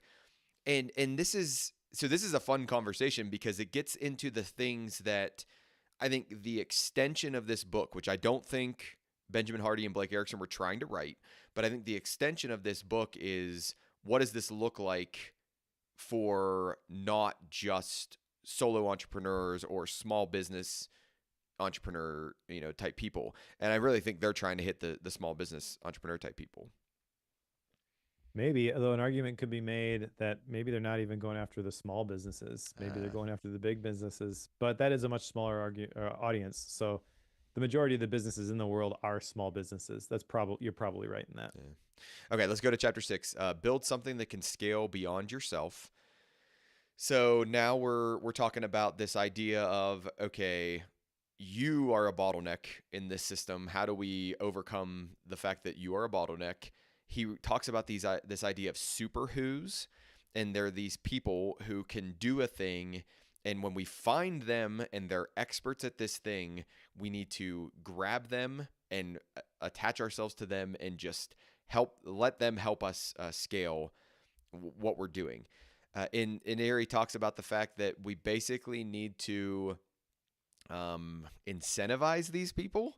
That like if you yes, they're more expensive than everybody else, but you'll get more out of them. So don't take the hit. Don't go, oh, I'm going to hire 4 less expensive people. I'm going to hire that one A player, that super who, and it's going to be worth it. It's going to pay off for you in the long run. I almost feel like what he's doing in this situation is he's trying to give leaders permission to overpay because like the culture of businesses don't like the culture of business is like fire the old experts and hire in a bunch of new young people who are significantly cheaper. And I feel like he's almost trying to be like, no, you're shooting yourself in the foot. Don't do that. But then he talks about the idea that you need Slack in here. I got frustrated immediately because he talks about Slack and then he basically talks about financial resources are your biggest way to get Slack. And I was like, well, yeah, but that doesn't like that's easy if you have money, right? Like, making money with money is easy when you don't have it and you're just getting started. So it's interesting to me how the audience of this book got muddled in my head as I read this. I didn't have a clear target audience. Yeah, so I want to address one thing you mentioned there about how a lot of organizations out with the old, in with the new, and that is because most organizations don't hire rock stars Okay. or A players. I am having trouble placing the business book I read that talked about A players, but I remember seeing this grid and I remember going through this organizational um like going through this with everybody in the organization, and you can get mad about these arbitrary numbers, but whatever. If you're a leader in an organization, you gotta know your people. So you rate them on a scale from 1 to 10 in terms of like their ability to really understand and do the work. Mm-hmm. And then you rate them on a scale of 1 to 10, and it's kind of like an axis on like essentially like how easy they are to work with. And so in the upper right quadrant, if they've scored above an 8, or I think it was above an 8, in each of those, there's a tiny little box in the upper right corner. Those are your A players, right? And everybody else falls into these quadrants that I think we talked about in Radical Candor. Maybe that was the Mm. book. I know Kim Scott talks about this. There's like the really abrasive people who are really good at their job and you just Uh, have to kind of endure them. I remember There are that. people who are really trying and they just aren't that skilled. Um, and the larger point is that A players want to work with other A Mm-hmm. players. Mm-hmm. Mm-hmm. They get frustrated if they're being held back by the rest of the team. So I think there's truth in the message that he's sharing here. However, it's one chapter at the end of a less than 200-page book, and I think Radical Candor by Kim Scott speaks to this in much greater detail and much more effectively, and I would argue has some things that are a little bit contrary to the way that he describes things here. So if you really want to like dig into this, go read that book. It's much, much better. I know you didn't like it, Cory, but it's like it's the best resource for this kind of stuff from a business perspective, I'll Yeah. say. Um, and I think that it's important to recognize that you really can't undervalue hiring good Mm-hmm. people. Mm-hmm. Working with the family business, my dad had some products that he built on emotional intelligence, and one of the things that came out of the research that he had done for those because we sold it to corporations at one point and it was involved in the hiring process, but there was this graphic which showed what he called the turnover process, and it showed that basically companies would hire for, there were two columns, reasons 1 and 2, and they were, titles and certifications, superficial reasons, I like the person, they did well on the interview, but the reason that people would leave an organization was reason 3. That was all like the emotional intelligence stuff, the soft skills stuff, the things that are almost impossible to screen for at the beginning. And which is why I think AI in the hiring process is so popular right now. People recognize the need for figuring this stuff out. They don't Yeah. understand it. It's a big black box. Oh, AI can figure this out for me, and it can't. It can't. Yeah. But yeah, you're going to hire somebody. Just think about it though. If you hire somebody because they aced the interview or they got the right degree, they went to the right school, okay, they have all the hard skills. That's great. They have the potential to do the job that you have hired them for. But then they get into a situation where they don't really know what to do. They're with people that never really worked with before. They have to be able to navigate that from a social perspective, from an emotional intelligence perspective. You have to have empathy. You Mm-hmm. have to Mm-hmm. be a go-getter. You've got to have your own, achievement drive was one of the scales in the assessment that we had. Leadership skills, you can actually assess that type of stuff. You got to ask the right questions and you got to do it the right way. But those are the things where if you plug somebody in and they can't hack it in the organization, they don't really fit with the culture, assuming you're building a good culture, then they end up leaving 3 to 6 months Mm-hmm. later. And now you've got to start the process all over again. Yeah. So you thought you closed the loop, you thought you took care of the problem, and now you got to start all over. So the cost of a wrong hire is Yep. insanely expensive. Yep. You cannot afford to do that. So I think essentially what he's saying is find somebody who's really good, throw a bunch of money at him because it's going to save you money in the long run. And generally, I agree with that. But just throwing money at somebody who is really skilled isn't Yeah. necessarily good advice. Yeah. I think the other thing that gets me about chapter 6 is chapter 6 actually includes the conclusion because the conclusion of the book is actually just about scaling.com and like Yeah, the it's true. extension And of and this. yeah, and the way that they got connected, Yeah. right? So what like I don't know. Like I mean we're already at if we finish all of the content by page like 185 or whatever it is, and then we go to the conclusion which is basically like, "Hey, let me tell you my story and our story for this and then invite you to come and partner with us," you know? Like in my mind, his one thing is the scaling.com company. Like Yep. that's his one thing. And this was, I get the impression that this was the leader to get people to go to that. Like this was the driver to push people into that. And he's written a bunch of books already, so he's got a name, and people will read this, and then they'll go to his thing. So I don't know if you want to talk about the conclusion or not. I don't really need to talk about the conclusion. It wasn't. I have zero notes from the conclusion. So Yeah, well, let's talk about the conclusion. But one more thing on chapter 6, which I did not like, and I need to call out. He says okay. less than 1% of people who ever lived have made 99% of the impact on the world's direction. And on the one hand, if you're speaking to business owners, maybe it's easy to think of yourself as in that 1%. But I think that's generally pretty discouraging. It's Yeah. kind of like, why even try?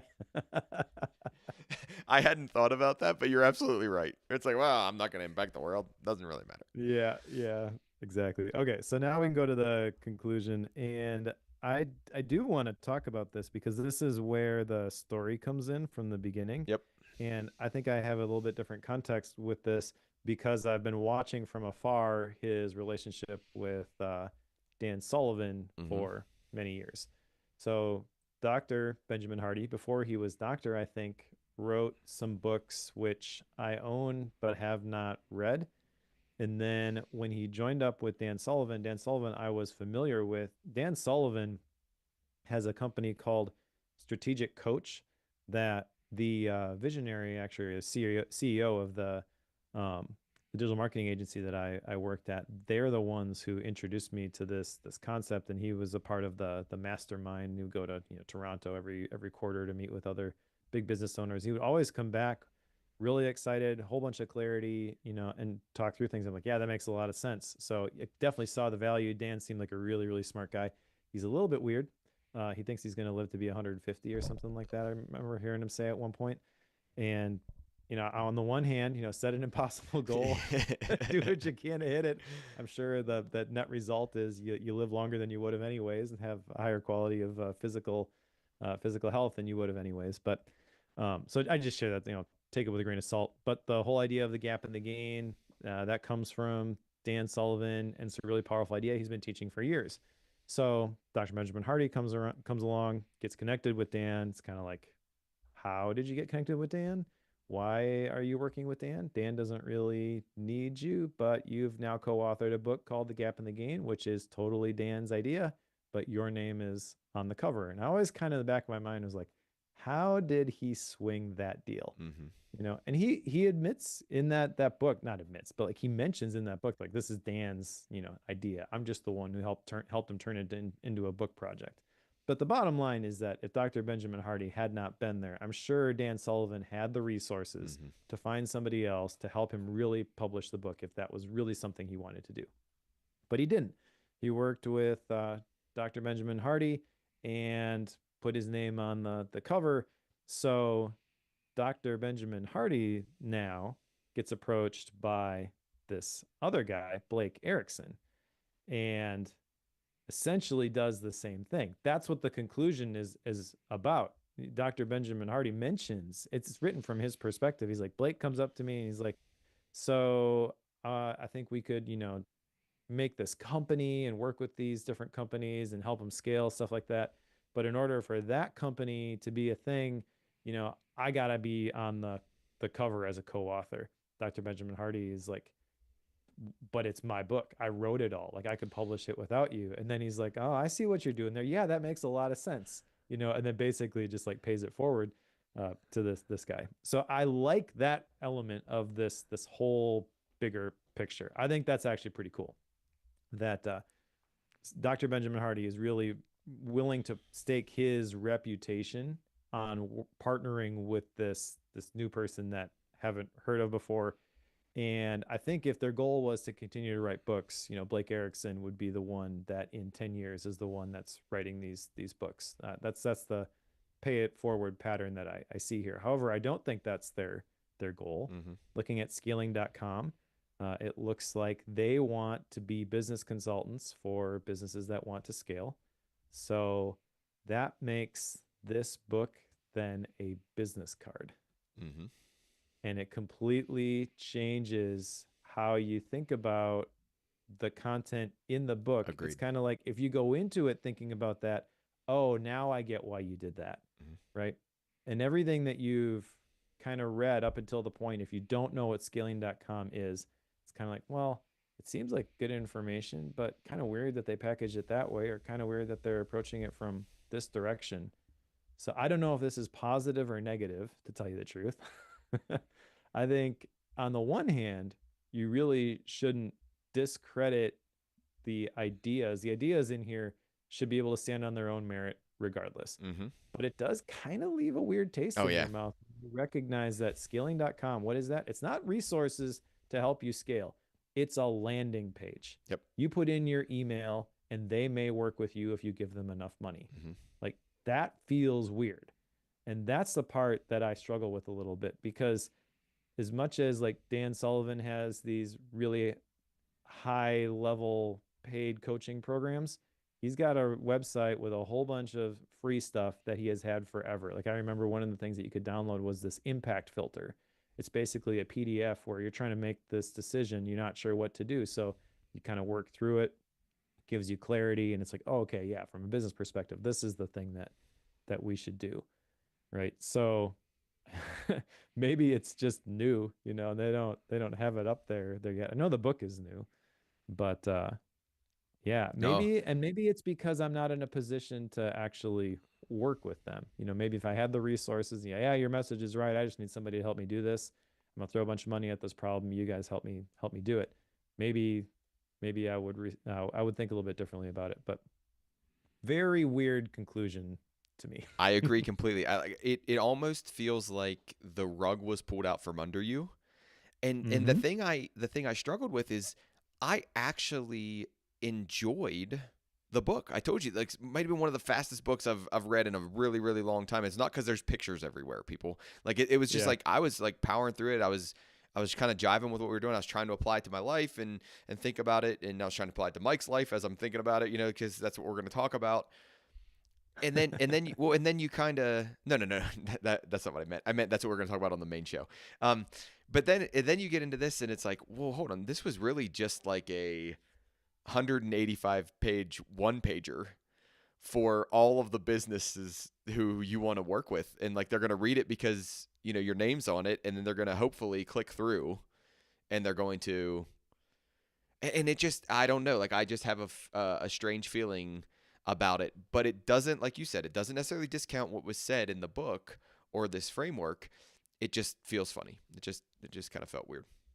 Yeah. So, how would you feel about this book if it was not called The Science of Scaling and instead something like is on their landing page, the proven scaling framework to 10x your business in 3 years or less?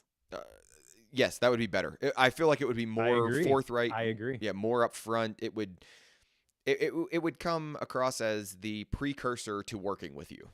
Like I need to read this book before I to figure out whether or not I want to work. I want to work with you, and that seems like legit. Like that seems like an okay thing to do. And even that though, like the reason that people don't use titles like that for books, I think, is it feels the word would be clickbaity, I guess. Hmm. But it's only clickbait if you don't follow through on the promise that you're making in the title. And they definitely believe in that promise. So I feel like that would be actually, from a bookworm perspective, a better title Yeah, in terms of actually selling more books. Maybe it's not. yeah, yeah, yeah. Maybe the science of Well, scaling is better and there, again, but I don't know if they're worried about selling books either. I think they're worried about getting scaling.com clients. And yep, hopefully folks 100%. hopefully folks listening aren't reading this as incredibly negative. Like I don't know if I think that that's incredibly negative. I think it felt like the rug was pulled out from under you at the end of the book. That's what I'm saying, is as the reader of the book, it felt Yeah. like the rug was pulled out from under me. And the reason you feel that way is because that wasn't implicit in the beginning. It does talk about businesses, right? But you probably went into it thinking science of scaling, I can apply parts of this to my engineering program. But if Hmm. you read the sales page, most founders, this is all the text on the sales page. Most founders don't scale because they're growing complexity faster than revenue. Learn the exact framework top 1% founders use to simplify their business model, eliminate bottlenecks, and create exponential growth that compounds without burnout or bloated teams. If you read that at the beginning, you're like, I'm out. Well, it's not for me, right? Like I Exactly. am not Exactly. top 1% founders, blah, blah, blah, blah, blah. Like that's just not Yes. me. And I'm not as interested in that book. Yep. Be clear, not clever. Yep. I'm all right. I'm just doing due diligence. Did I miss that when I? I'm I mean, reading. it probably is somewhere in the Amazon description, but I don't blame you for missing that, to be honest. And again, the science of scaling, it implies that there are inherent natural laws to scaling something that he's going to apply to business, but you could apply other So, places. so I will tell you, it's not in the Amazon description. I just read the Amazon description, and it's not. It's much more general Yeah. in the now. Granted, the company thing. So, but that's just on me. Like I know company versus academic. Like I get that. Okay, we've got to move on. Action items. So I'll start. There is a. It's not in the conclusion. It's in chapter 6. And it starts now at the end of the science of scaling, and it lists all the questions to ask yourself. What is your own impossible goal? How will you utilize time as a tool? What is your impossible goal and timeline due to your floor? Yada yada yada. There's I don't know, 8 or 9 questions here. I want to work through those questions because despite what we just said, I think those are good and interesting questions that if I ask those questions, they will help me think through the things that I'm doing and they'll help me get better. So my action item out of this is I want to take a period of time and reflect on those things and figure out, what that does. I don't have a goal. There's no like actual thing that I want to do out of this. It's just I want to take the time to reflect on those things and see what it does. How about you, Mike? All right. Well, I also have a single action item, and it's one question specifically that I want to just kind of noodle on for a little bit, and that is, what am I optimizing for? Again, credit not to this book because it's not where I heard it initially, but when they mentioned it, I was like, oh yeah, I should be asking that question again. Yeah. Okay, good. So now we'll get a style and rating. My book, I start. Did you hear the big sigh? Because I just made a big sigh. So We heard the big sigh. I want to rate this book a 5. I really want to rate this book a 5. I think when I like originally was like working through it and I was 3/4 of the way through it, I was like, yeah, 5-star book, baby. Like here we go. I think the more I've processed this book and the more I've looked into it, I think the rating just has to drop. I don't think it drops down to like a 2. Like I think it was more valuable than that, and I think you can get a lot out of it, but I think you have to work a little too hard to get the good stuff out of it. The other one is I think it's very contextualized, and I think that lowers my rating for it. So if somebody's coming up to me and they're talking about scaling something, I don't care whether it's a nonprofit or a business or a university or a church or whatever it might be. Like they're thinking about like growing a thing, scaling, whatever you want to talk about. I still think this is a valuable book to read. And it's because I think those questions at the end make you think differently about the way you're doing things. They help you prioritize. They're going to help you move forward in the areas that you want to move forward in. The challenge I have is the recommendation now comes with but you're going to have to like contextualize it into your world. Like you have to know that this is written for the CEO of something, the founder of something, the early stage, whatever it is. And that changes some of the things that you can work with. And that changes some of the ways you have to work through some of the ideas. And anytime I have to give a recommendation where I say, but you have to like, and I have to give that caveat, I mean, that rating's going to drop lower. So what I'm trying to debate here, Mike, is I'm between a 3 and a 4. And I don't like to give half ratings. So I'm trying to think about it from purely a recommendation standpoint, from purely a like, who would I tell? I think before our conversation, and hopefully you don't take this the wrong way, I think before our conversation, I would have given this a 4. I think after our conversation, which I think was a very healthy and good conversation, I think it drops to a 3. I think this book is a 3-star book for me. So I'm going to rate it a 3-star book. That again, that doesn't mean there isn't valuable things in here. I just think the valuable things are you have to work hard to pull them out and you have to work hard to apply them to your life. And that drops it down to a 3 for me. That's fair. All right. I'm going to join you at the 3. Hey! I am so close to being the perfect person for this book, and I'm very surprised how much I feel like this is not for me. um, Yep. yeah, I mean the whole business perspective here, like that's my jam. Mm-hmm. Uh, it sounds weird, but whenever people ask me why I don't like reading fiction, it's simply because I want to learn more about business. Yeah. And I'm like, oh, this business book looks fascinating. And other people are like, that looks boring. Boring. Like, pull my teeth out instead. um, so I'm wired different, but even so, I didn't think this book was great. I think there's some really powerful ideas in here, and I have no doubt that if I met Dr. Benjamin Hardy, I would like him a Me lot. too. I think so too. Just some of the stories that he shares about the way that they raised their family, they adopted 3 kids, like we're cut from the same cloth, I feel. And I just kind of more I know about him, I like him as a person. I've always felt a little bit, I don't know, strange, I guess. Like, why don't I just completely resonate with this person's writing, reading his other books? And this one, I have that feeling more than any of the others. And again, like, this is the one on the surface that should have been like, yeah, let's go. Mm-hmm. This one's for me. Mm-hmm.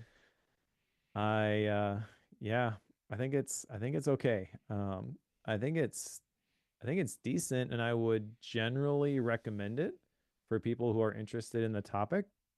I'm not sure I would recommend this book over other books.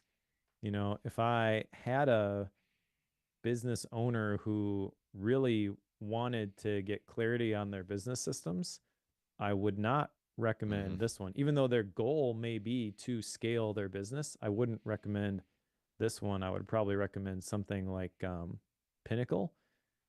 I forget the author of that one, but it's like a conglomeration of a couple different, business operating systems, and they share different pieces of different things like scaling up and I don't know, EOS, all those types of things. It's kind of like a good approachable mix of all that stuff, and then you can kind of pick and choose which ones you want to go deeper with.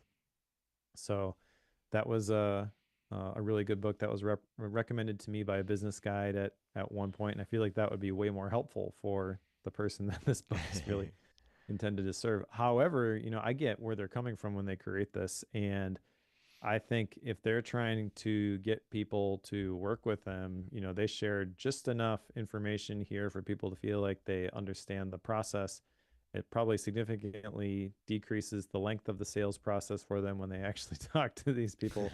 So I can't fault them for the approach that they took. And I do think that they probably do understand this stuff pretty well. And if you worked with them, you probably are able to get some pretty decent results. Yeah. If you're a person who wants to figure this stuff out on your own and do your own like digging and research and things like that, which is probably the vast majority of the bookworm audience, we're not providing quick life hacks here. Yeah. So people who want that sort of stuff are kind of naturally weeded out just by like the the the vibe of the show, I guess. Mm-hmm. So it's decent. It's not great. It's definitely a little bit of a disappointment, I would say. Was expecting a lot more meat in this one, Mm-hmm. especially with Tony Robbins forward, but it was all right. Yeah. All right, good. Let's put The Science of Scaling on the shelf. What's next, Mike? Next is Eat That Frog by Brian Tracy, the 4th edition specifically. So pick that one up if you're reading along with us. Eat That Frog was the first book I read when I started getting into productivity. The whole idea behind Eat That Frog is a Mark Twain quote where if you got to do something unpleasant, basically you should do it first thing because nothing else worse is going to happen to you the rest of the day. So kind of an anti-procrastination thing. But yeah, I think this is an interesting concept, and I'm kind of curious if it holds up for me or if I've come so far in my productivity journey that I just absolutely hate this when I read it again. Okay, sounds good. After that, I'll be picking Published: The Proven Path from Blank Page to 10,000 Copies Sold by Chandler Bolt, because I'm interested in learning what it's like to write a book and getting this perspective on writing a book. So that's the one after that. Mike, do you have any gap books? I actually do have one I'm going to try to read. I have no idea if I'm going to be able to finish it, but there was a book recommended to me a while back by Jake Knapp and John Zaratsky, the authors of Make Time, which I absolutely loved, called Sprint: How to Solve Big Problems and Test New Ideas in Just 5 Days. Okay. Feels like a natural follow-up to the one that we just read, and I am thinking about, what am I optimizing for with my creator business, and I think that if I want to try some new things, that this book will maybe help me test and iterate faster than I would have otherwise. Awesome. I do have a gap book this time. This one's called The Call to Climb: A Story to Find Your Path, Conquer Your Fears, and Fulfill Your Destiny. It is by one of my good friends who is part of my, we talked about it with Strength to Strength, my male friendship group. So his name's James Robbins. And I'm checking that one out. I'm about 3/4 of the way through it, so I'm going to finish that one up between now and the next time. Awesome. Well, thank you everybody for listening. If you want to support the show, you can do so by going to patreon.com/bookwormfm. When you join the Bookworm Pro membership for $7 a month, you get longer ad-free episodes with an extra segment. Honestly, I have no idea what this one's going to be because we're doing it at the end instead of the beginning, and Cory has a secret question to ask me. So if you want to find out what that's all about, you can sign up for the show, for the pro show. You also get a bootleg feed, so we record these via Zoom, and I upload the Zoom recording right after we get done recording the episode itself. So it generally goes out about 2 weeks early. We've also got a live stream, which when we don't have scheduling snafus, that's up on the calendar, so you know when they're coming, and you can join the live stream. There's also a Bookworm 4K wallpaper, and like I said, $7 a month helps us keep the lights on. So thank you so much to our pro members, and if you want to become one of those awesome people, go to patreon.com/bookwormfm. For those of you who have a book that you'd like us to think about reading, we will have a link to the recommendation form in the show notes. Feel free to hop in there and add your book to that. We'll consider it. And thank you all for listening again. Let's move on to the pro show. All right, Mike. Here's your pro show. Are you ready for it? Are you nervous? Are you excited? I am nervous, yes. All right. So first off, before we start the pro show, I just want to say to everybody on the Patreon, I'm sorry about not being able to post the live stream link and all that stuff earlier. I had dental work done, and it was a big chaotic process, and I felt bad for Mike. I was like, Mike, I'm so sorry. My face is 7 times the size it should be, and I can't talk today. So Mike was very, very patient for me. All right. This ties directly into the book, and the timing of it is hilarious and kind of crazy. So I come to your place. We're talking. I know you're in the thick of your creator business. I picked The Science of Scaling, really had nothing to do with you, like absolutely nothing to do with you other than Mike might like this book. It kind of applies to his world. It really was because I wanted to explore scaling from a enrollment standpoint, right? And I just wanted to think about that from an enrollment standpoint and growing, followership online with stuff that I'm working on. We get into the book and we get into whatever chapter it was. I'm forgetting my chapters right now, where it starts to talk about doing the things that matter and focusing and getting rid of the other stuff. So Mike, here is where I have a question for you that is a very, very important question, at least I think. I know your stack now. Like I'm clearly understand your skyscraper model in practical PKM. So the question I have to ask you is, how does Bookworm and how does Focused no, and it's not just Bookworm.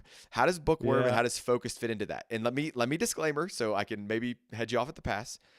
I understand you're always going to read books. You are going to read 1,000,000 books. You're 100% always going to do that. That is part of who you are. You're wired that way. It's never going to end. But there's a big difference between reading a book and getting something out of it, and then creating a podcast, editing the podcast, keeping the quality of the podcast high. Like there is a big difference between reading it and even having a conversation, like having a book club about it, and making content about it. So I have to know, how does this fit into the world that you are trying to create and develop right now? uh, okay. So I actually predicted this question. Okay, cool. I'm glad. I'm glad because I was like, he's smart. He's a smart guy. He's gonna figure out. Yeah. And to be honest, this is something that I consider frequently as part of my personal retreat process. I always ask, should I continue to keep doing the things that I keep doing? Those are the three questions. What should I start doing? What should I stop doing? What should I keep doing? And so if I didn't think this was part of a, strategic play, we'd be having conversations. Yeah. Yeah. Like I see it fitting, and I'll explain that in a minute. But also where I'm at, one of the uncomfortable things for me is that I do some freelance stuff because we need the money. Mm-hmm, mm-hmm.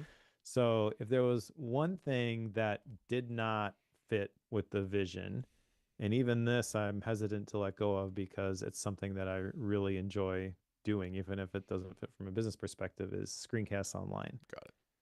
I do those screencasts every once in a while, but JF and Lee have been incredibly easy to work with, and I'm a nerd at heart, so Yeah. it's kind of nice to get paid for nerding out about an app that I like every once in a while. Mm-hmm, mm-hmm, mm-hmm. I would probably do that anyways.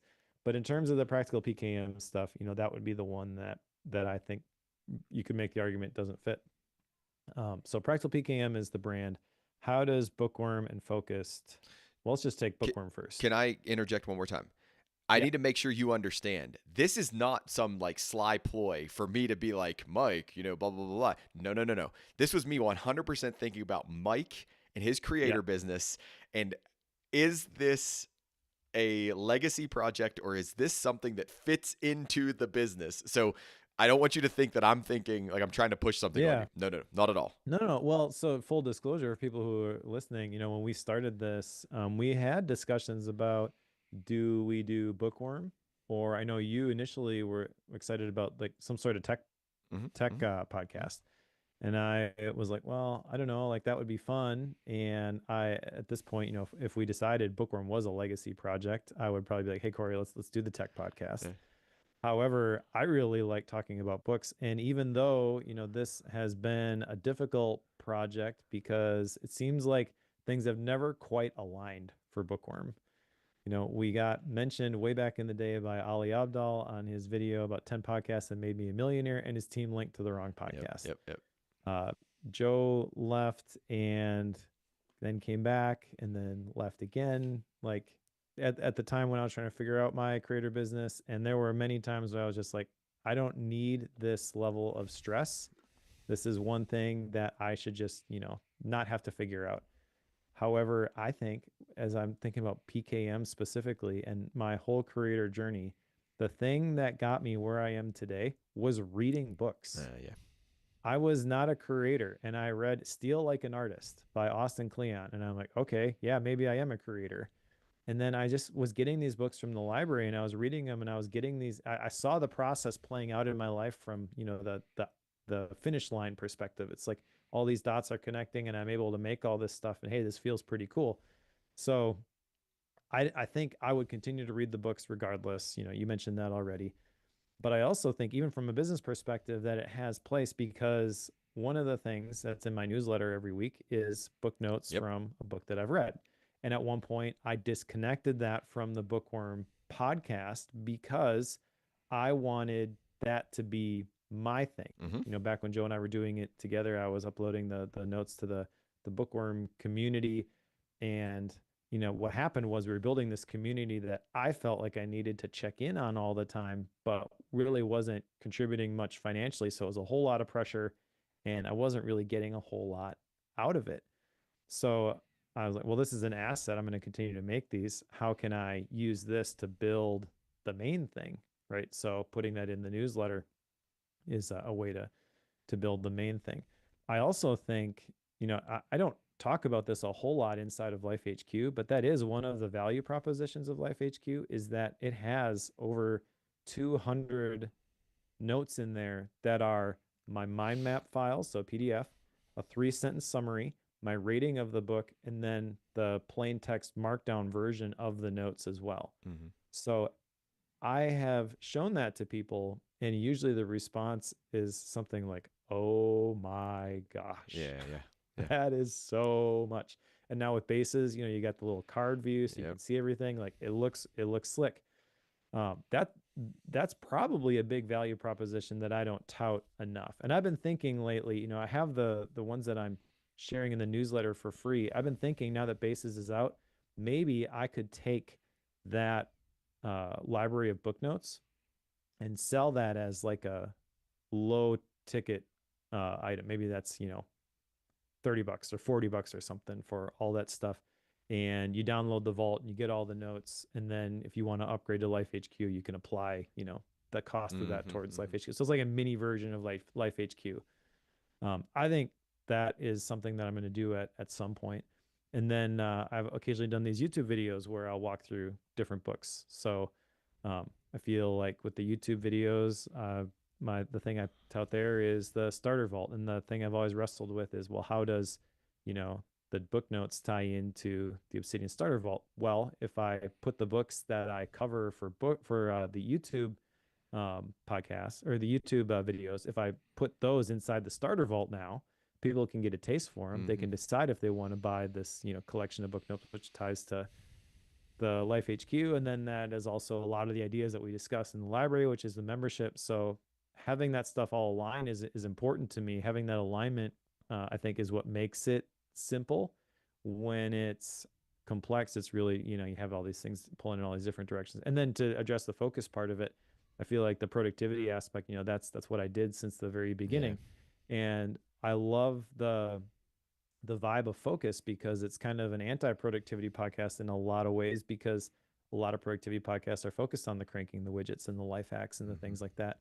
And it's really, no, just get clear on what's important to you. That's that identity level of the Yeah. PKM stack. It's the life theme. All this stuff aligns for me. And the hard part I have is condensing that all down into consistent marketing messaging. Yeah. Yeah, that makes sense. Because you can't just be like, "Oh yeah, values-based productivity," and people are like, "Yes, I want that." Mm-hmm.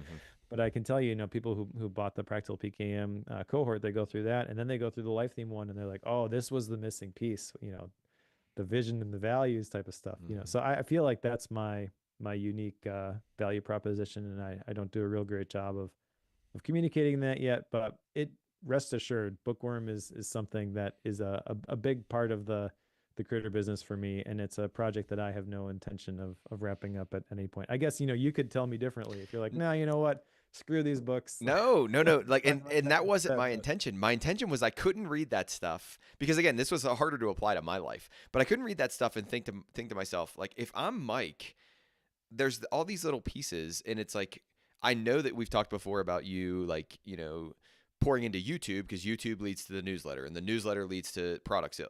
So it's like there's this funnel, right? Like there's the funnel, if you will, and it's like I can't imagine, and this is no offense to anything or anybody, but it's like I can't imagine that Bookworm brings a lot of people into that funnel. Like I just don't think it's a big leader for the funnel.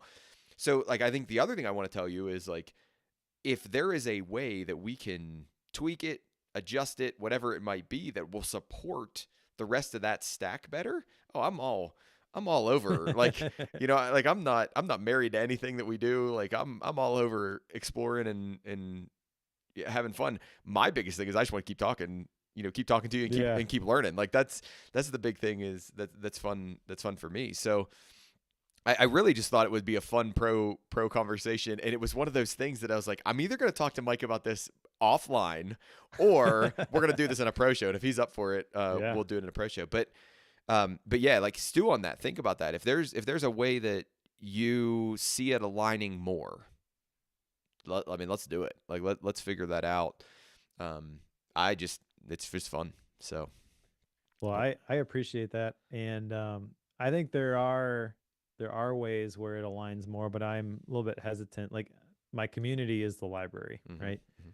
So it would there a podcast called Bookworm seems like it would fit perfectly inside of a community called the Yeah. library.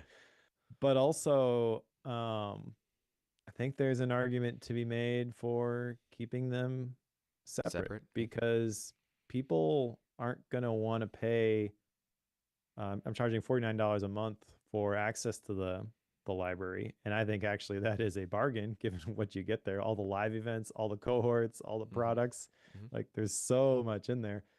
Um, but I think when it comes to podcasts, like people have a set expectation, it's going to be roughly $7 a month. That's what everybody else seems to do. Mm-hmm.